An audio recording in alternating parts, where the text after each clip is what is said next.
যদি অপৰাধী কোনো ধৰ্ম নাথাকে প্ৰতিবাদকাৰী ধৰ্ম থাকে নেকি তাৰমানে কি ডাইভাৰ্ট কৰিব বিচাৰিছে যে অপৰাধী তেওঁলোকে যেটো সেকুলাৰ ষ্টেটমেন্ট দি আছে টুপি পিন্ধি কিয় আন্দোলন কৰিব লাগে আমাৰ যুদ্ধটো মুছলমান আৰু হিন্দু নহয় যুদ্ধটো মিয়া আৰু অসমীয়াৰ এই অপৰাধ প্ৰৱণতা হোৱাৰ একমাত্ৰ কাৰণ হ'ল গোটেই পৃষ্ঠপোষকতাটো এই মিয়াসকলৰ কংগ্ৰেছ দলে কৰে আৰু কংগ্ৰেছ দলৰ লগত তেওঁলোকৰ সম্পৰ্ক মাতৃ আৰু সন্তানৰ নিচিনা মিয়া এৰিয়াত অভিভাৱকৰ দায়িত্ব পালন কৰি সমাজখনক বা তেওঁৰ সন্তানসকলক শুধৰাই দিয়াৰ সময় কংগ্ৰেছ দলৰ মিয়াই আমাৰ নামনি অসম দখল কৰি পেলালে আৰু সেইটো ক্ৰমান্বয়ে উজনি মধ্য অসমলৈকেতো হ'লেই এইফালে ঢেকিয়াজুলিলৈকে এইফালে নগাঁও পাৰ হৈ কলিয়াবৰলৈকে হৈ গ'ল কামটো তেজপুৰতো হৈছে মোৰ লখিমপুৰতো হৈছে লাহে লাহে মিয়াৰ যি অগ্ৰাসন মিয়াৰ পৰা কি ভয়াৱহতা আছে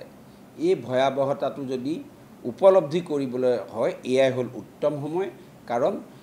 আমি যিকোনো মিয়াৰ অপৰাধ মিয়াৰ অগ্ৰাসনৰ বিৰুদ্ধে এই চৰকাৰখনে যিমান মাৰবান্ধি থিয় হৈ আছে কোনো চৰকাৰ আৰু ভৱিষ্যতে অসমৰ ৰাইজে নাপাব গতিকে এই আন্দোলনটো গণ আন্দোলন ৰূপ দিব লাগে আৰু কংগ্ৰেছ দলকো মই অনুৰোধ জনাইছোঁ তেওঁলোকে পাক লগাই যাতে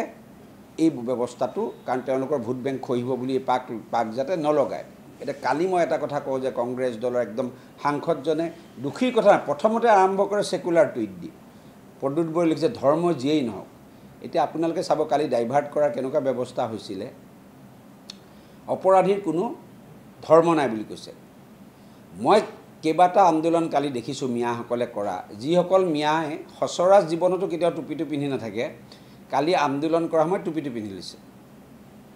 যদি অপৰাধী কোনো ধৰ্ম নাথাকে প্ৰতিবাদকাৰী ধৰ্ম থাকে নেকি তাৰমানে কি ডাইভাৰ্ট কৰিব বিচাৰিছে যে অপৰাধী তেওঁলোকে যেটো সেকুলাৰ ষ্টেটমেন্ট দি আছে টুপি পিন্ধি কিয় আন্দোলন কৰিব লাগে আন্দোলন নাগৰিক হিচাপে কৰক না অসমৰ বিভিন্ন জায়গাত দেখিছোঁ যে নহয় আমাৰ যুদ্ধটো মুছলমান আৰু হিন্দু নহয় যুদ্ধটো মিয়া আৰু অসমীয়াৰ সেই বস্তুটো বুজিবলৈ মিয়া আৰু অসমীয়াৰ যুদ্ধ তাতে টুপিটো পিন্ধি কি বুজাইছে যদি অপৰাধীৰ জাতি নাই বা ধৰ্ম নাই তেতিয়াহ'লে প্ৰতিবাদকাৰী জাতি ধৰ্মৰ লোক কিয় প্ৰতিবাদ কৰিব লাগে কিহৰ কাৰণে কৰিছে যাতে ডাইভাৰ্ট কৰি ডাইলুট কৰিব পাৰে কিন্তু এই অপৰাধ প্ৰৱণতা হোৱাৰ একমাত্ৰ কাৰণ হ'ল গোটেই পৃষ্ঠপোষকতাটো এই মিয়াসকলৰ কংগ্ৰেছ দলে কৰে আৰু কংগ্ৰেছ দলৰ লগত তেওঁলোকৰ সম্পৰ্ক মাতৃ আৰু সন্তানৰ নিচিনা সেইকাৰণে সন্তানে ভুল কৰিছে কাৰণে মই অনুৰোধ জনাইছোঁ হাতজোৰ কৰি কালি অনুৰোধ জনাইছোঁ যে কংগ্ৰেছ অখিল গগৈ লুৰিণজ্যোতি গগৈ এওঁলোকে আপোনালোকে দেখিছে আমিতো ধুবুৰী চুবুৰীত মিটিং কৰিব পাৰে ইলেকশ্যনৰ সময়ত কিমান লুৰিণজ্যোতি গগৈ অখিল গগৈ ভূপেন বৰা বা কংগ্ৰেছৰ নেতৃবৃন্দ কিমান আঁকোৱালি লৈছে তেওঁলোকে মাতৃপ্ৰেমেৰে গতিকে এতিয়া অভিভাৱকৰ দায়িত্ব পালন কৰা মিয়া এৰিয়াত অভিভাৱকৰ দায়িত্ব পালন কৰি সমাজখনক বা তেওঁৰ সন্তানসকলক শুধৰাই দিয়াৰ সময় কংগ্ৰেছ দলৰ গতিকে সেই আন্দোলনটো কংগ্ৰেছে মই আশা কৰিছোঁ গৌৰৱ গগৈ প্ৰদ্যুৎ বৰদলৈ ৰকিবুল হুছেইন ভূপেন বৰা দেৱব্ৰত শইকীয়াই নেতৃত্ব লৈ যায়